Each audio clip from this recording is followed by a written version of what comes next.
हमें इतिहास में कई ऐसे शहर मिलेंगे जो पहले तो जमीन के ऊपर थे, लेकिन आज वो समंदर के अंदर डूबे हुए हैं। ग्रीस के समंदर में 5000 साल पुराना एक पूरा शहर डूबा हुआ है, जिसको पावलो पेट्री कहा जाता है। वक्त के गुजरते हमारे अर्थ की ज्योग्राफी चेंज हो रही है। ग्लोबल वार्मिंग की वजह से ओशियन का पानी बढ़ रहा है और इस बात में कोई शक नहीं है कि आने वाले सालों में दुनिया के कई छोटे बड़े शहर पूरे के पूरे पानी के अंदर होंगे। इस ग्लोबल वार्मिंग के नतीजे में इंडिया, पाकिस्तान और बांग्लादेश के कौन कौन से शहर कितने और कब डूबेंगे, यही सब कुछ आप आज जानने वाले हैं। इससे पहले अगर आपने हमारे चैनल को सब्सक्राइब नहीं किया है तो जरूर करें।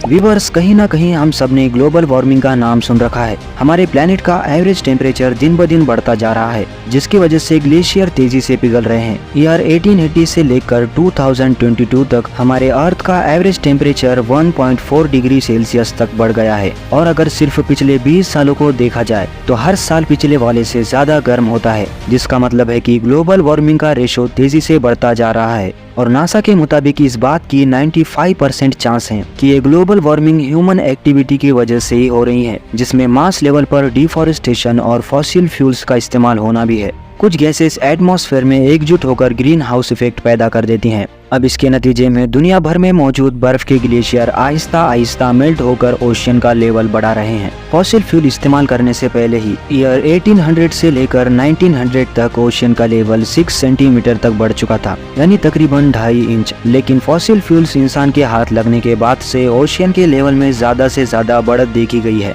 ईयर 1900 से लेकर 2000 तक ओशियन लेवल में 19 सेंटीमीटर की बढ़त देखी गई है, जो पिछले 100 सालों के मुकाबले में करीब 3 टाइम्स ज्यादा है। इससे भी बुरी खबर ये है कि अगर ईयर 2000 से लेकर 2022 तक इन 22 सालों को देखा जाए तो ओशियन का लेवल पिछले 100 सालों के मुकाबले में डबल स्पीड से बढ़ रहा है। नेशनल एटमॉस्फेरिक एडमिनिस्ट्रेशन का कहना है, अगर इसी स्पीड से ग्लोबल वार्मिंग होती रही और ग्लेशियर मेल्ट होते रहे तो ईयर 21,000 तक हमारे समंदरों का लेवल 2.5 मीटर तक बढ़ जाएगा। और ये वाकई एक बहुत ही अलार्मिंग सिचुएशन है।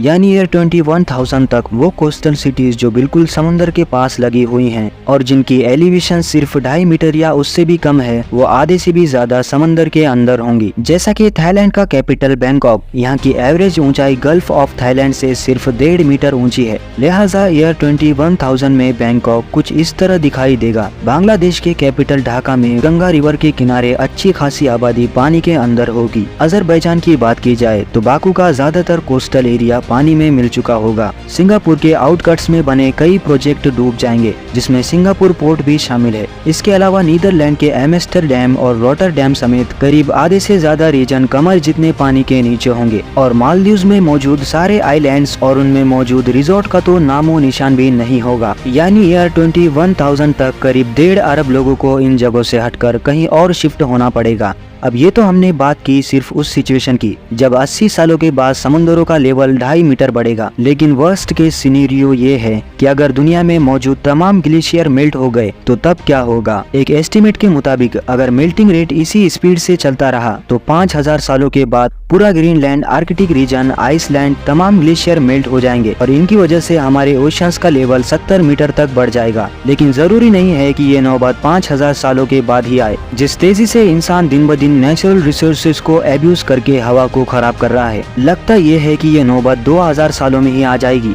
तो इस सिचुएशन में हमारा अर्थ कैसा दिखेगा, और सबसे बढ़कर ये कि हमारे सब कॉन्टिनेंट में इंडिया, पाकिस्तान और बांग्लादेश के कौन कौन से शहर अंडर वाटर सिटीज की कहानी बनकर रह जाएंगे। सबसे पहले हम शुरू करते हैं बे ऑफ बंगाल से। आपको शायद ये जानकर शौक लगेगा कि करीब पूरा का पूरा बांग्लादेश बे ऑफ बंगाल की लपेट में होगा। और अगर इसके कैपिटल ढाका की बात की जाए तो ये 30 मीटर 100 फीट गहरे पानी के अंदर डूब चुका होगा। इसके साथ साथ बे ऑफ बंगाल इंडिया के कई हिस्सों पर भी अपना कब्जा जमा लेगा। जैसा कि आप देख सकते हैं कि कोलकाता से लेकर मालदा और पटना समेत मुजफ्फरपुर तक ये सारा रीजन समंदर के नीचे होगा। बे ऑफ बंगाल का कोस्ट जो आज बांग्लादेश और इंडिया पर लगता है, 70 मीटर बढ़ने के बाद वो नेपाल और भूटान का कोस्ट कहलाया जाएगा। इसी तरह जहां अभी ईस्ट इंडियन कोस्ट है, वो 50 किलोमीटर तक अंदर की तरफ खिसक जाएगा, जिसकी वजह से यहाँ भारी आबादी वाले शहर बुरी तरह से असर अंदाज हो जाएंगे। अगर हम सिर्फ चेन्नई की बात करें तो ये 200 फीट पानी के अंदर होगा। 1950 में कंस्ट्रक्ट की गई चेन्नई में मौजूद LIC बिल्डिंग, जो एक वक्त इंडिया की सबसे ऊंची बिल्डिंग हुआ करती थी, वो पूरी की पूरी पानी के अंदर होगी।